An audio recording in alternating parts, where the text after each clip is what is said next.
کا ایک آدمی ہے، صحرا میں گیا ہے۔ حضرات صحرا سننا بڑا آسان ہے، تصور میں لانا بھی ممکن نہیں جب تک دیکھا نہ ہو۔ صحرا کی زندگی یہ آسان نہیں ہے، چاروں طرف تا حد نظر کوئی درخت نہیں ملتا کہ اس کے نیچے لیٹ جائے، رکنے کا ٹائم نہیں، چند پل رکا نہیں، ہواؤں نے ریت نے نیا ٹیلا بنا کے قبر بنا دینی ہوتی ہے، رخ بدلتے ہیں، پانی نہیں ہے، سایہ نہیں ہے، کوئی دکان نہیں، کوئی غذا نہیں، کوئی خوراک نہیں، کوئی پھلدار درخت بھی نہیں، چاروں طرف موت۔ اونٹنی پہ ہے، سامان لادا ہوا ہے، پانی بھی اس پہ ہے، نیند آئی ہے۔ اونٹنی کی مہار کو لے کے سرا نے اونٹنی کو بٹھایا ہے، سو گیا ہے، آنکھ لگی ہے، اونٹنی اٹھی ہے، اس نے اپنی مہار کھنچوائی ہے، نکل گئی ہے۔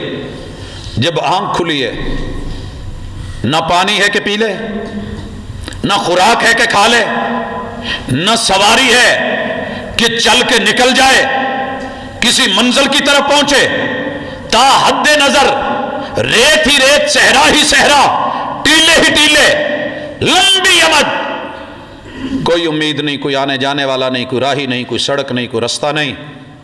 اٹھ کے بیٹھا ہے نا امید ہو کے، موت کے انتظار میں پھر لیٹ گیا ہے، آنکھ لگی ہے۔ پھر کچھ دیر کے بعد جب آنکھ کھلی تو دیکھتا ہے کہ اس کی اونٹنی لوٹ آئی ہے، اس کے پاس کھڑی ہے۔ اٹھتے ہی خوشی میں جھوم کے کہتا ہے، خوشی میں فرط انبساط میں بولتا ہے۔